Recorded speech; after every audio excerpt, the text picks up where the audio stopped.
Bord Gáis Energy, proud sponsors of the GAA All-Ireland Senior Hurling Championship and GAA Legends Tour Series of Croke Park. Hashtag hurling to the core. Hello and welcome to the Throw-In with me, Michael Verney, in association with Bord Gáis Energy.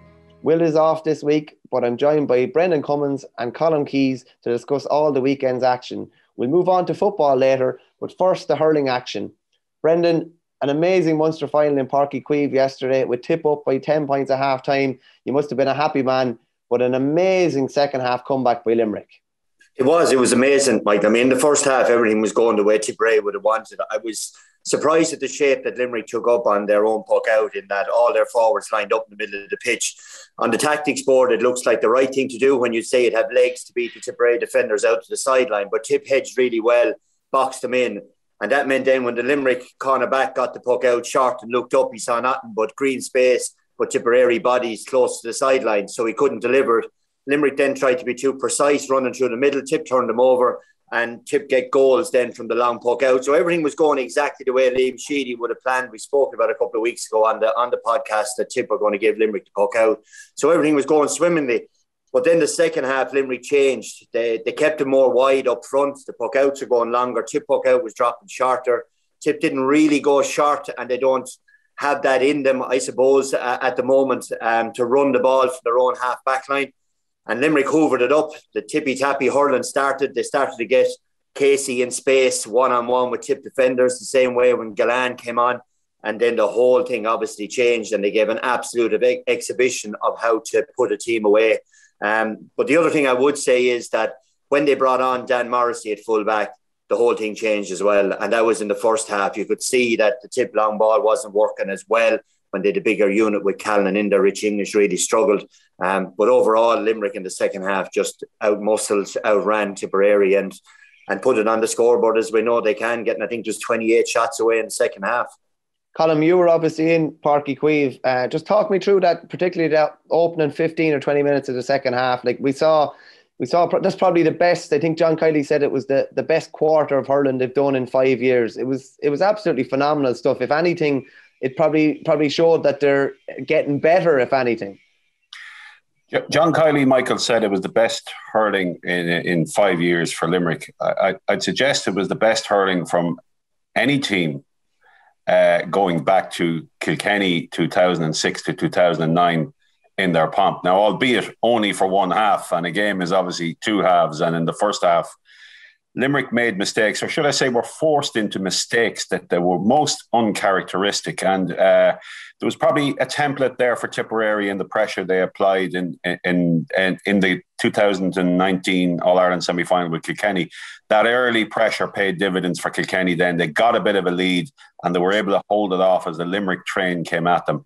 But this time, even though the lead was bigger, Limerick just surged into that game. But just everywhere, the change was phenomenal. And Brendan has mentioned, obviously, Dan Morrissey coming on and Barry Nash in the air just around the Tipperary square. They swept up everything. They started so many sweeping moves. But you have to say, Cian Lynch was instrumental in everything they did. He was great in the first half too.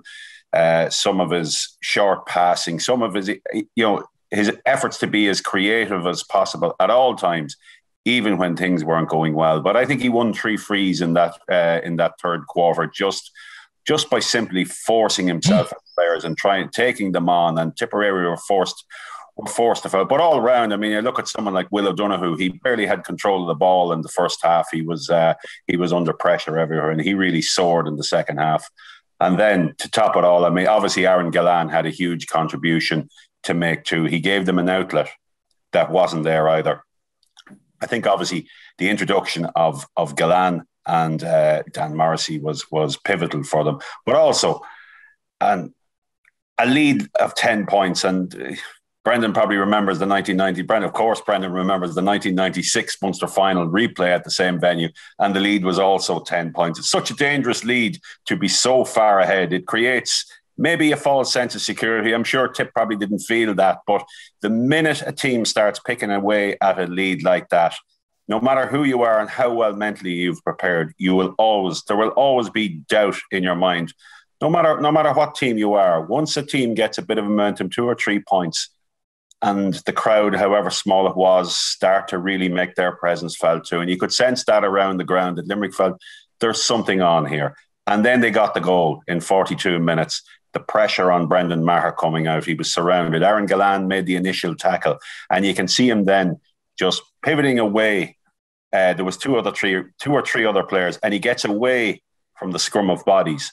And he takes the last pass, I think, from Gearóid Hegarty and has the shot. So he had two major inputs into that goal.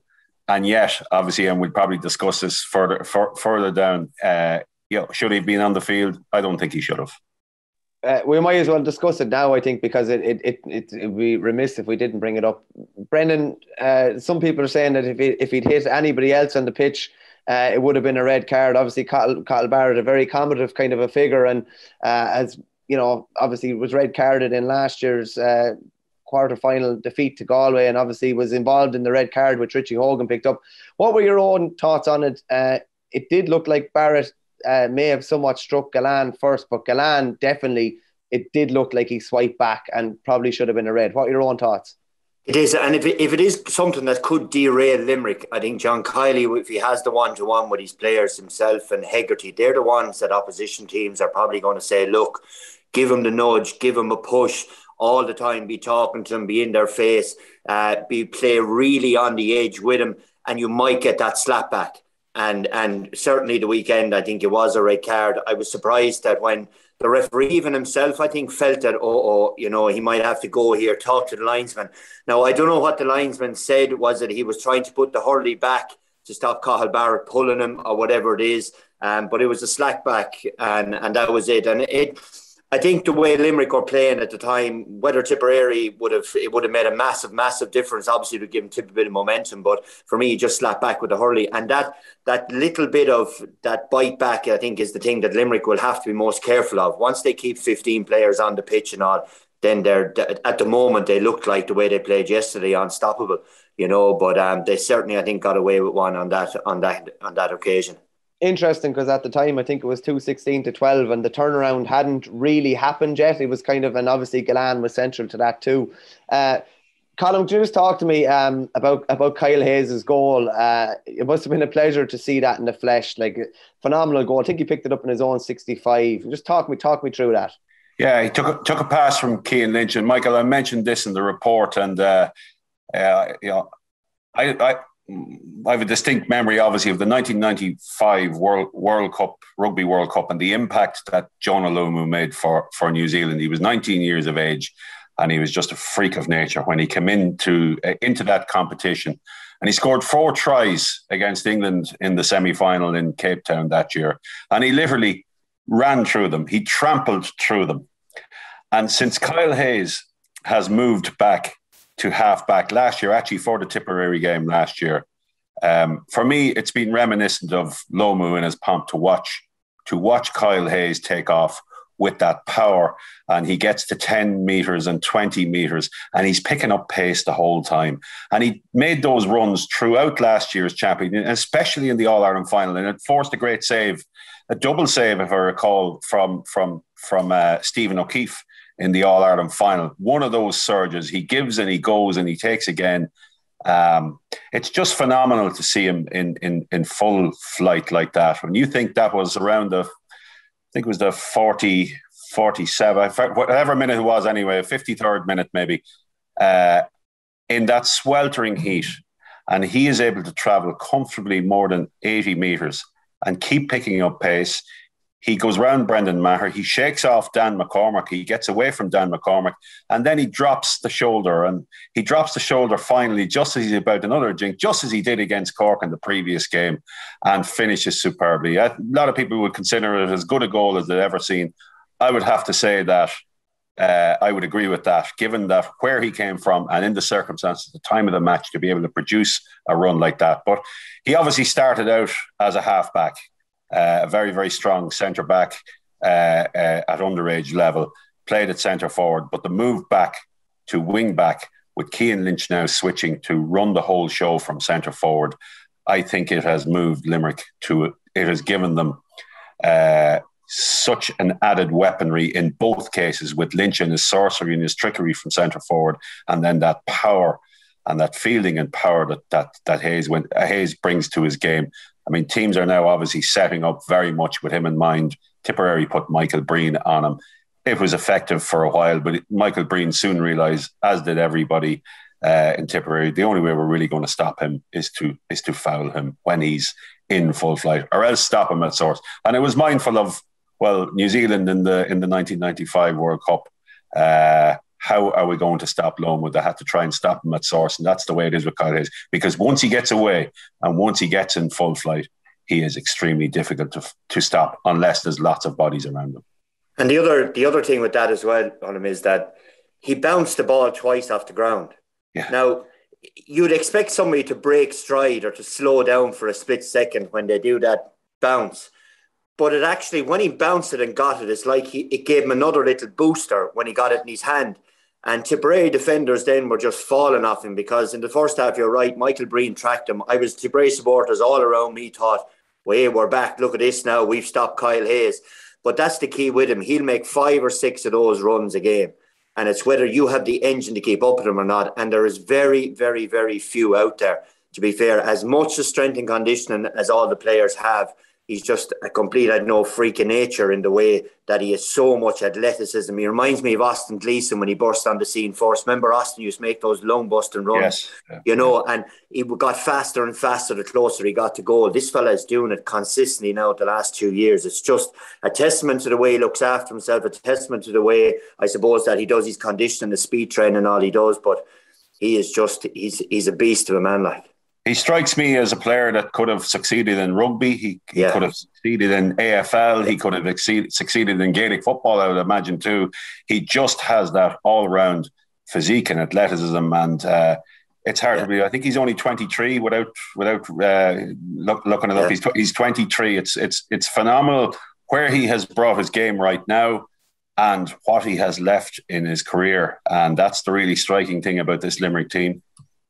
Is that just Brendan on that? Like, Limerick probably as good as ever. Like, they've really, really cemented their place as the firmest of all Ireland favourites. Like, can you see them being stopped if they're able to, develop that 20 minutes into a 35 minutes or into a 70-minute performance? It's very hard to see them stopped.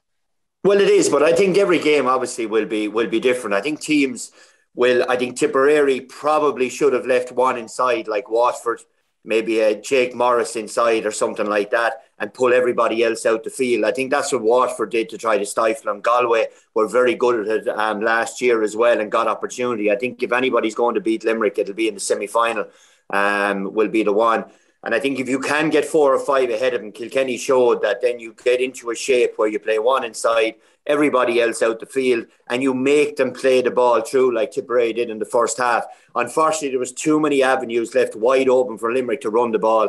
And it's one thing to say, right, the narrative, of course, after the game with Tipp supporters, we've no legs, we're slow, we're this, we're that. But if you get most of those Limerick players one-on-one like it was in the second half, unless you're an Olympic sprinter with a hurley in your hand, you're going to be in difficulty. So the only way around that is to pull bodies around the middle of the field. Every time they turn, they hit into somebody and try to get them to do or take risks that they wouldn't normally want to take. And Tipp did that in the first half, but unfortunately in the second half, it obviously petered out. But Limerick, concentration, Mike, is going to be the key with Limerick, as long with the work rate. I mean, you have to all the time have your head on a swivel. So they challenge you in every facet of the game, and any chink in the armour, then they'll go for it. And you saw the weekend how quickly they put the game away. 1-10, I think, was to a point in that third quarter. I was reading your column this morning, Brendan, and just saying where to now for Tipp, and you're kind of saying that Liam Sheedy needs to take a leaf out of his old adversary's book in Brian Cody. Can you just expand on that a small bit? Yeah, I think Brian Cody, we've seen it with Conor Fogarty, Walter Walsh, Killian Buckley. Like, they're all named to start, and then 4 of them are put on the bench. So he puts in the younger fellas to say, look, you just do all you can here, keep us in the game for as long as you can, I think would be the thought, without probably saying it out loud. And you know what? After the last water break, or maybe just before, we'll bring on the cavalry and they'll finish the job. You know, so what they're doing really is they're wearing teams down to it. The pace of the game obviously drops in the last 20 minutes, and then they bring in the players then who can maybe finish it. And you saw with Walter the last day in the Leinster final, you know, Killian Buckley the same way. He came onto a ball there in the finish and accelerated past Liam Rush. If that was in the first 5 minutes of the game, there's no way he would have went past Liam Rush like that. So, I mean, it's that awareness to use the power that you have when it's needed most down the home straight, is it? Tipperary, I suppose, have won a couple of All-Ireland under-20s and 21s. So the question that the Tipp supporters have at the moment is, where are those players? And I think they may not be showing it in training, and Liam can only go on training to his credit. That's the way he always manages the team. But maybe now is the time for the leap of faith. But I wouldn't also, and the last point I'd make is, it's not a time for panic within Tipperary either. I mean, in 2019, we got hockeyed in the Munster final as well, and hey presto, we won the All-Ireland, right? So Limerick just pulled out an unbelievable performance, like they did in the Gaelic grounds that day. Liam won't panic. You get the boys down. There's 2 weeks to rest now, and we won't meet a team that play like Limerick again until the final. So there's nothing to be rushed about. But certainly I do think we will need to freshen it up with a couple of the younger players to prepare for what might be ahead later down the road if we're fortunate enough to get there. Colm, Brendan kind of touched on it there. While many things change in the GAA, very little changes about Kilkenny or Brian Cody. I think it was his 17th Leinster title. They're 73rd in total. Obviously, there's probably mitigating circumstances to it with Dublin's with COVID kind of controversy before the game. But just talk me through Kilkenny, and they're obviously only 2 steps away from winning Liam McCarthy now. Well, if you consider that Brian Cody is thought to be a manager under pressure in his own county, and since 2018 he has now picked up 2 Leinster titles and 2 league titles. Now, for an awful lot of counties, that would be a very, very decent return. But obviously, Kilkenny, there's a different barometer there. But you have to say that with this group of players, maybe that's as good as it's going to be for them. And maybe that these titles should be cherished more than they actually are. Because I think, you know, he's getting as much out of them.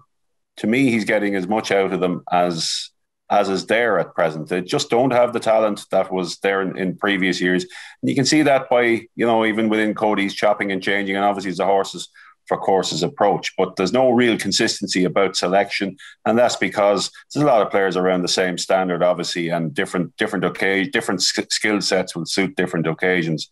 But to win 2 Leinster titles back to back, by whatever circumstances, obviously Galway were knocked out and they came late to beat Galway, but they've won them and they've put themselves into another All-Ireland semi-final now. That's their 3rd in successive years.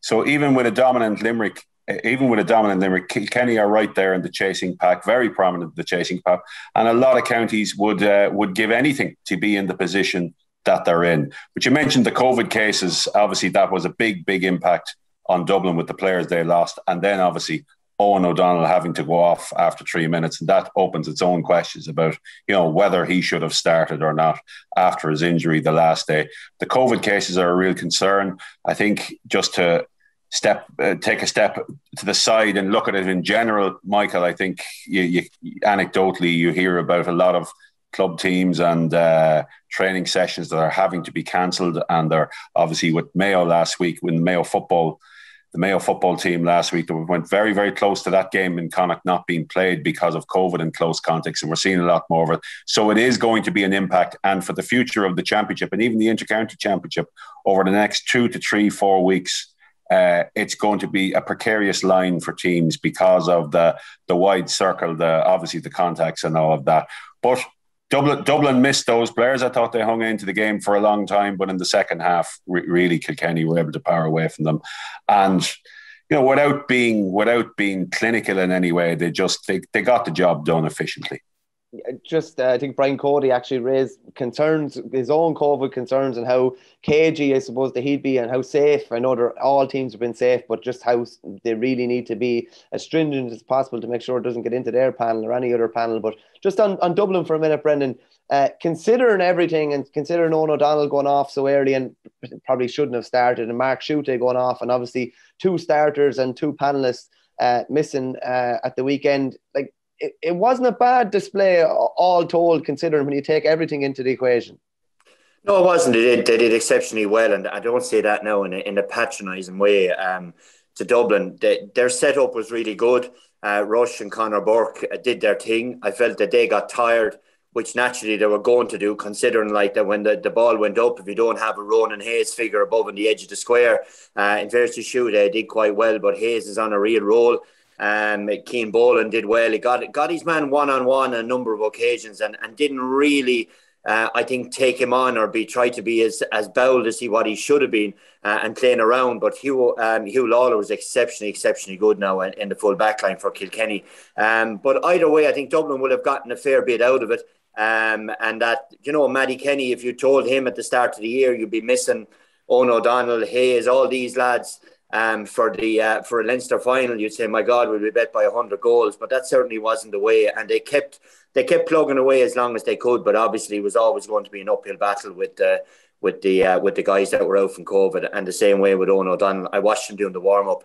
He was no way near doing anything in the warm up. He walked around mostly on the periphery of it with his head down, looking at the grass, and that's always a sign of a fella going, "Oh my God, it's not going to work." And I don't think he would have started if the other lads didn't have the COVID. The contact on COVID and all. I think he would have been benched. But I'd say what happened was they just said, look, we're out 4. We might as well take a chance here and see what happens. And it could be a costly one because the boys will be back from COVID, and a hamstring injury to re-injure it again like that, it could set him back again, which will be a huge blow for Dublin if he can't play in the quarterfinal. Yeah, it was a real nightmare scenario for Matty Kenny to be put in at an 11th hour. Colm, just looking at the All-Ireland qualifiers, obviously the big game on Saturday in the qualifiers was Clare and Wexford. An absolutely blistering start by Clare, which is becoming a common theme at this stage.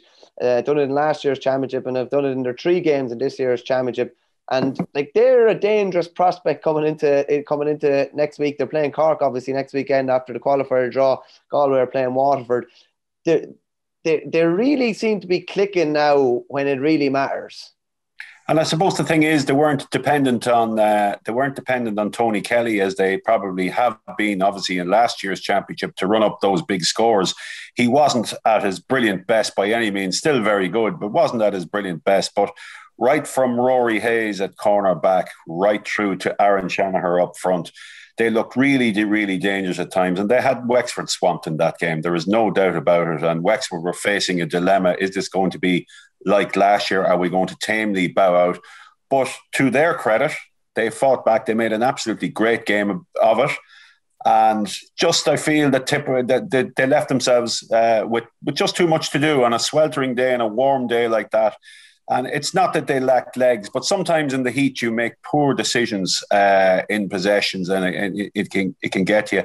And I thought coming down the tracks, Wexford made a few poor decisions. Leachin went for a goal when he might have been better off popping a point. Stuff like that just maybe got to them. That's a fatigue that might have set in for Wexford, albeit that when Clare got their second goal, Wexford responded as well with a second goal. So it was a really great game. It wasn't the worst situation for Wexford to bow out on, given the bad season they had last year. They've recovered a bit of ground, but they do look to be off the pace of some of the other teams. Clare, particularly, Clare have beaten them twice in succession now in championship and seem to have the edge on them. And Clare have got a bit of momentum, having beaten Waterford.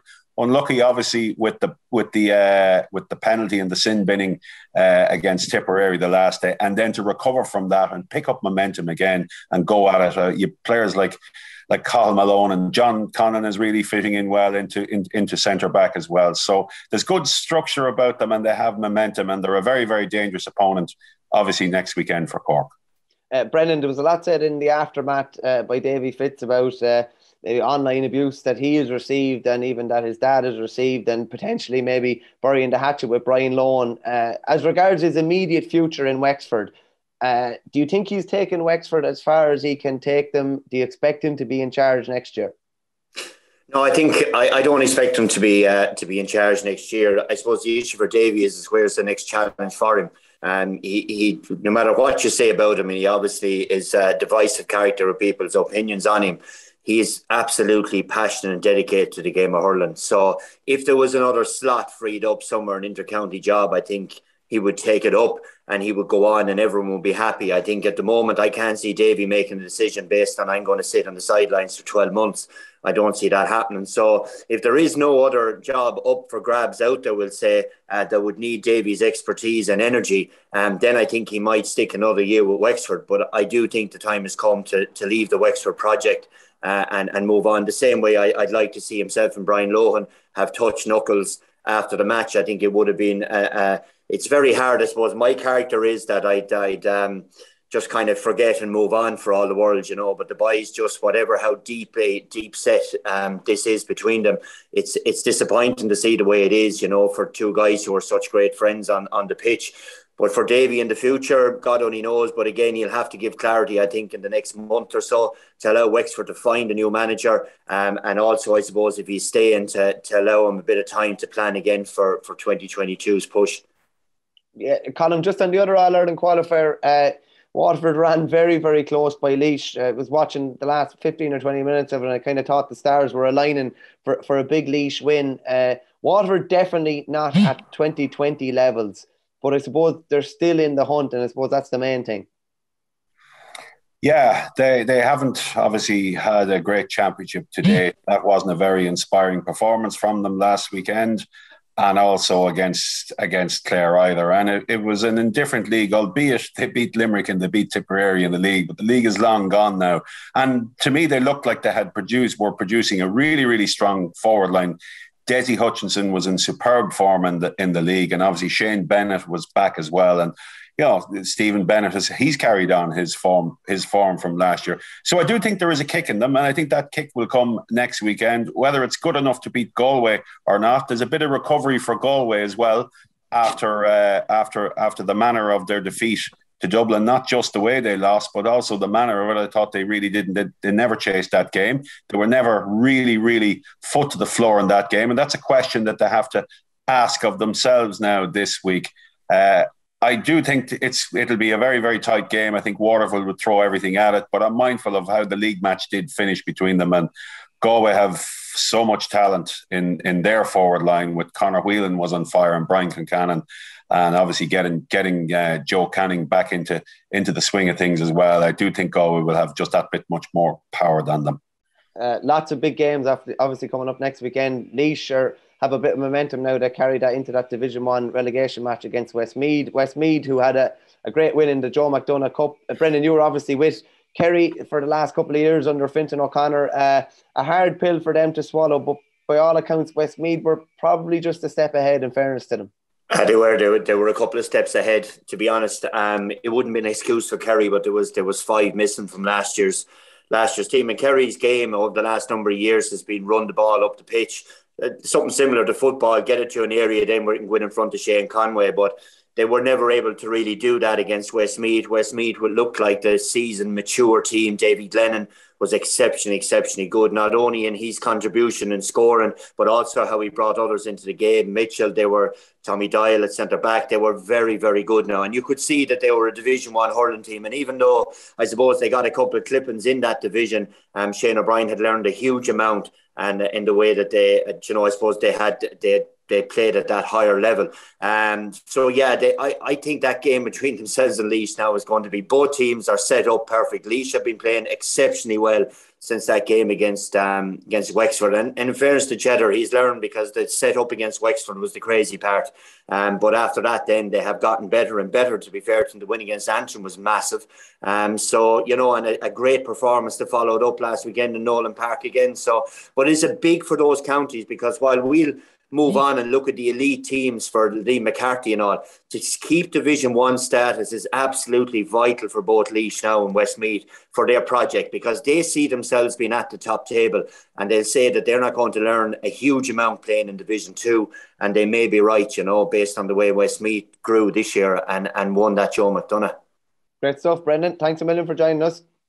Thanks a million, guys. So that's a busy week of hurling action wrapped up. We now move on to the football.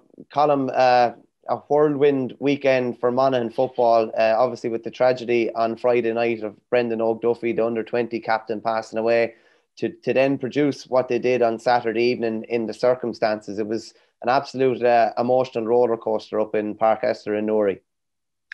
Well, what a 24 hours for Monaghan GA, and you can probably extend it by another week or 10 days, because the previous weekend or just before it, they lost their sponsor, Aldborough Flooring proprietor, Philip Traynor, who was a great Monaghan supporter by all accounts. I didn't know the man, but put a lot behind it and set up an awful lot for Monaghan GAA on the east coast of America during his time there, and was a really big backer of not just the present management, but previous management also contributed there in whatever way he could. So that's a big loss. And then Monaghan under-20s go to Enniskillen and carve out a fantastic win over Donegal. And the team bus arrives back in Monaghan, and Brendan O'Duffy gets into his car and heads home, and is tragically killed in a car accident. And unspeakable incident, obviously, for that to happen. A wonderful leader.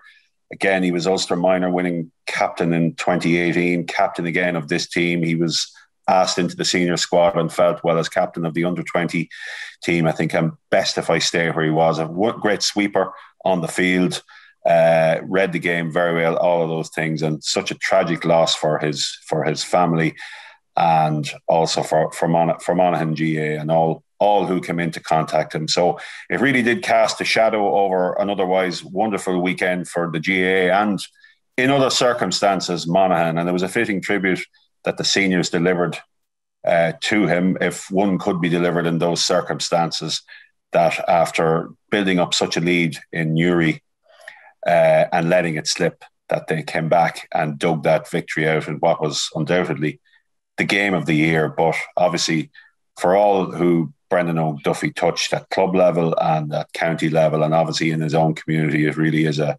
terrible tragedy, and one that, you know, we'll recall for a long time yet, because when someone young passes away way too early, it really does touch everyone, even those who don't know him.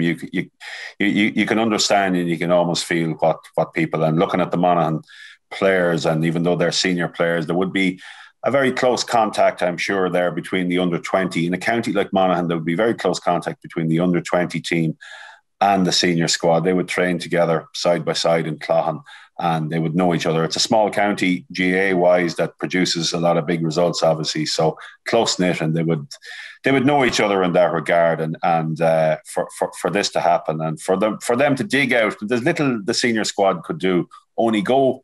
And once the match was played, and there's a doubt as to whether it should even have been played, and these are all amateurs, and for that to hang over them on a Saturday morning, and then have to turn around and go out and face a game like that against an opponent like Armagh in those circumstances, very, very difficult. But they coped with it so well, and as I say, turned out to be a fantastic match in Newry. Some of those players would have played under 20, Aaron Mulligan being one. He was centre forward in the Monaghan team. He would ostensibly have been a colleague if he wasn't called up to the senior squad, and he was a minor colleague 3 years ago when they won the Ulster title. So a terrible event all round for such a close-knit community as Monaghan GA. Yeah, just like to echo those sentiments and offer our deepest sympathies to the family, friends and clubmates of Brendan Og. Horrible situation. Just on the action inside the White Lines column, as you said, it was a truly amazing game. 4-17 to 2-21. When Monaghan get 4 goals in the first half, there's no way you're thinking that Armagh can have a fight back like they did, and obviously take the lead. And then Conor McManus just once again, sometimes you can be when you look at the scores on a game, and you kind of see that it was maybe mostly frees that he hit, apart from that goal in the first half. But those nerveless frees, and just his ability to find positions where he can win even these frees and just pose this kind of threat to the opposition, just brilliant again when the need was greatest. Yeah, I go back to the relegation playoff with Galway a few weeks back in Clonus, and Galway were 5 points up, and Monaghan got it back to a point, and they're building, looking for an equaliser. And you look at McManus just off the play, and he's trying to position himself in a place where he can get an angle and run on and get that favourite kick just outside the D and put it over, swing it over. And it's a bit like watching Johnny Sexton position himself for the drop kick in Paris a few years ago that ultimately won the Six Nations. These players know when to go, what to do, and the whole thing about the right man being in the right place. And McManus and Monaghan know he's the right man for it in that time, in those pressure situations. And he's done it so often. He's done it so often. And he did it just a few weeks ago to bring that game to extra time. Obviously, Jack McCarron kicked the winner. But those last 3 frees that he won, the 3 frees, the last 2 especially, he won them. Got himself into a position. Now, I thought Armagh were overzealous. Aidan Falker took down McManus. I didn't think there was a need for that. He was 45 metres out, shadow him, forced him to move the ball on again. But then to nervously take he took his breath and he nervously put the ball over the bar twice to equalise and obviously to lead. I think he's one of the most economic Gaelic footballers. I think I would describe him as that. He's one of the best forwards I've seen in the modern era, certainly. But he's also one of the most economic players I think I've ever seen. He rarely will waste a ball. Actually, he produces his kicking from angles, from tight angles, is probably the best I've seen from anybody. I mean, he would kick a ball almost over from the end line on either side. He has that capacity just to get an angle. The hard thing to believe is he started off his Monaghan career as a half-back. Back in 2007 or whenever it was, he started off actually as a halfback, and he has developed into, and he's 34 years of age, he has developed into a kicker of extraordinary quality. Have to say that now, and he proved it yet again. He is worth his weight in gold to Monaghan. They are really, really lucky to have him. It's funny, one of the best points I ever remember him getting was against Tyrone, actually, who they'll meet in an Ulster final out by the sideline when he'd no right to kick it a couple of years ago in an Ulster Championship game. They're obviously going to meet again. It was Tyrone 23 points, Donegal 114. There's lots of different things going on in this game. Obviously, the sending off to Michael Murphy being one of them. But in fairness to Tyrone, finished very, very strong. Darren McCurry, very, very good again. Looks like a player that's really coming of age under Brian Dewar and Fergal Logan. Just talk me through your thoughts on this game. The Murphy sending off obviously had a big bearing on the game. Did you think it was warranted? I thought it was a reckless kick. I mean, obviously there was the intent. The intent probably wasn't there. So the intent wasn't there. I would be pretty certain of that Michael Murphy did not mean to trip his opponent up in that time, but it was still a reckless kick, and obviously there's a duty of care there to among all players. So while it may not have been a black card, it was certainly a yellow, and it did border almost on red too. That has to be said. And he had got a yellow before that, and I think there's probably greater doubt about that yellow than there was about this, because this was obviously a more serious foul. But whether it was black or yellow, it didn't matter. He was going to be, having got the initial yellow card, there was going to be a penalty attached to this kick out or a trip or whatever we call it. There was going to be something attached to that. So he was going to be red carded. So the question mark is over whether the first yellow card was justified. But he had missed the penalty earlier. You don't see him often miss penalties. He missed one in the 2010 All-Ireland under 21 final against Dublin. Dublin went out, won that, and really that may well have been the kickstart for the decade that they've just had. But I think on balance, Donegal really, really put up a good show until the last probably 10 minutes or so, and Tyrone pulled away. Do you think it's ironic, Colm, like Tyrone were down to 14 themselves for the last 10 minutes? Yeah, and that's the equation. It seems a straightforward equation, but you must factor in the effort that Donegal put in to cover the extra man in the whatever it was, 40 minutes that Michael Murphy was off the field. So that's an exhaustive effort on such a warm day, and it was always probably going to tell down the closing stages. And Tyrone have a strong bench. They probably have a stronger squad than Donegal, which surprised me, because you'd look at it in totality and you'd say, well, Donegal should have the match of that, but they got much more impact off their bench this time. And you look at the run Conor McKenna made, I think, for one of McCurry's points. I mean, he broke up an attack at one end, was able to come away. And we're talking about Kyle Hayes early in the segment there. You see what the distance Conor McKenna covered. And, my belief is that they were playing him full forward last year, obviously, when he came back. And earlier this year. I think his best position is out around midfield. And I think when Colm McShane gets back into the groove, he's been slowly being introduced back. But the big thing is you have McKenna and McShane, and you have Derek Canavan. Obviously, he's out injured. But the player that has really thrived, as you said, under the new management is Darren McCurvey, who was in and out under Mickey Hart so often. He's really. I saw him play last year against Kerry and Eden Dorcas home club, and he turned on an exhibition of kicking, and he's done it again in his last 2 games there. He's a really talented player, very, very sharp turn. And I think more and more as the season progresses for Tyrone, I think he'll become the pivot. He has become the pivot attack, and he will continue, even though McShane and McKenna are back in the mix. And you might have Canavan at some stage, depending on how far they go. But it looks like the focal point will be McCurry. The battle between McCurry and Conor McManus is going to be very interesting in the Ulster final. Just moving on to Leinster, Colm, your own Meath didn't look so good for them at half-time of the Leinster semi-final against Dublin, down 11 points and really overran in that first half. Talk me through the second half. Like, that was a really good third quarter. I think they outscored Dublin. I think it was 1-7-5 in the second half. For once, a Leinster game involving Dublin that was quite interesting and was very intriguing even down the home stretch. Yeah, it's the first time. It's the 2013 Leinster final. Meath lost to Dublin by 7 points, and 6 points is inside that. So it's something small to cling on to for the rest of the Leinster teams.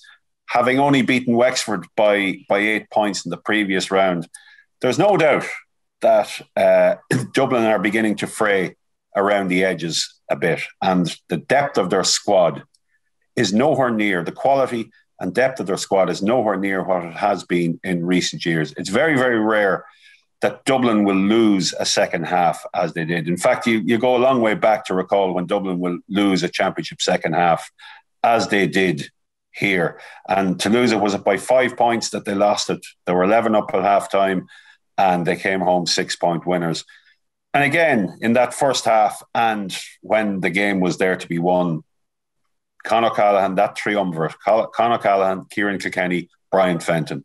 And I've probably said this consistently, as long as they're there and in place and hungry and committed, Dublin will be a very strong force. And people will say, well, they always will be.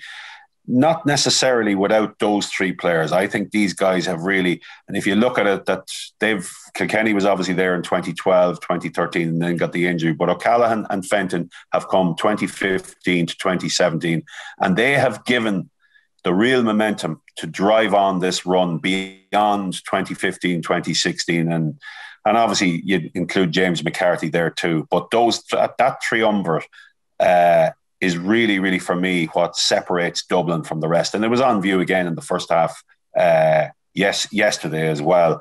Now, when it got to 3 points, Dublin were still able to pull away and get the last 3 points and go and win the game. So the muscle memory to go and win games is still very much there. And I do think Dublin will improve from here. I think they will get a bit better every game. I think they'll beat Kildare by a bit more than what they beat Meath, and that'll set them up for an All-Ireland semi-final with the Connacht champions. So I think progressively as the season gets on, I certainly wouldn't be panicking about Dublin, and I don't imagine they will be to any extent.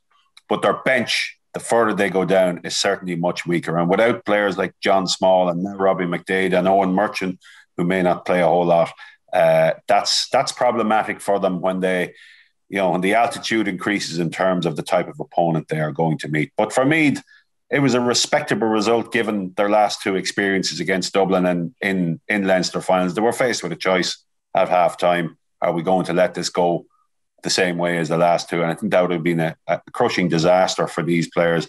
I think they'll get a little bit of a lift and a kick out of it. And there are some good players coming in the county that can make a difference over the next 4 or 5 years. And it was important to stop the bleed, so to speak, yesterday in terms of losing heavily to Dublin, because it has been a most unpleasant experience, obviously, to lose for those players and for the county to lose so heavily over the last 2 years especially, but right through the decade. I mean, there's been some really heavy beatings there. So this was a change for the better in that regard, and gives hope to Kildare too in some regard, because they'll improve a little bit too, but I think Dublin's improvement for the next day will be greater.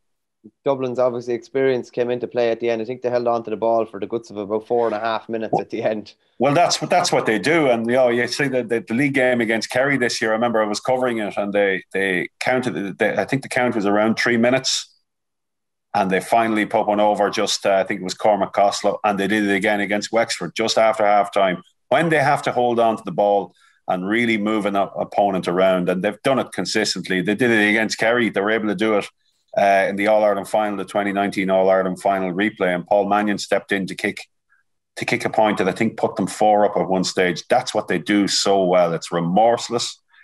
It can be wearying to pursue and to chase, and it flags an opponent, and they know that, and their precision and skill level is so high that they can shift the ball around at their ease, right from the back, take it one wing to the other. And while it doesn't excite a crowd or anything like that, you have to appreciate the skill and the mental strength to be able to do that, and it's something to do really well. It invariably ends in a score as well, and I think anybody that would question Dublin's motivation should probably take a look at Brian Fenton's fist pump after putting over that point. There's no lack of motivation there. They obviously faced into a Leinster final against Kildare. Kildare 2-14, Westmeath 18 points. Really, really interesting game. It was nip and tuck nearly the whole way, until it's kind of 2 moments of brilliance probably from Daniel Flynn. He played a lovely ball across that Jimmy Hyland ended up getting on the end of, and then absolutely slalom through the Westmeath defence. And in fairness to Westmeath, they battled back, and were it not for 11 second half wides and a couple of missed goal chances, they would have had a great chance of winning. But Kildare, while true to the Leinster final, and I know Jack O'Connor said that he's never been in a final that he didn't want to win or that they wouldn't make a massive effort for, they have won their 2 championship games. They have promotion to Division 1. They're going to be missing Kevin Feely with what looks like a serious knee injury. Jack was very despondent after, and Owen Doyle picked up what looked like a serious enough hamstring injury as well. So while they're in the Leinster final, it does look like the odds are kind of stacked against them even more so, even if they did have everybody available to them.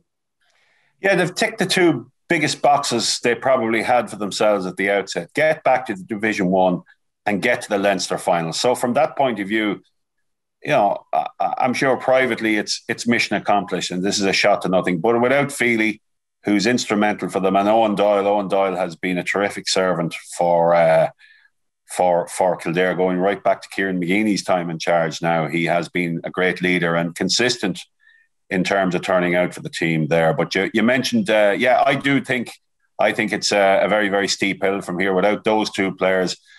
But Daniel Flynn, he's had a bad run with injuries. Sometimes you wonder, is he as tuned in as he should be?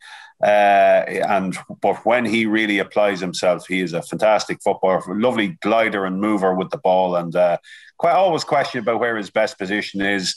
He's had impact at full forward before. But I'd like to think that out around half forward, where he can use that explosive pace and that ball carrying, is where he's best served. And you saw that his ability to glide over the ground yesterday was really impressive. And when he's in form, Kildare are just a better team. Great stuff, Colm. Thanks a million for joining us. Thanks, Michael. That's all for this week's episode of The Throw-In in association with Bord Gáis Energy. Don't forget to rate, review and follow the show on Apple, Spotify or wherever you get your podcasts from. And we'll be back next week where will be on board for more GA discussion. Thanks a million for joining us. Bord Gáis Energy, proud sponsors of the GAA All-Ireland Senior Hurling Championship and GAA Legends Tour Series of Croke Park. #hurling to the core.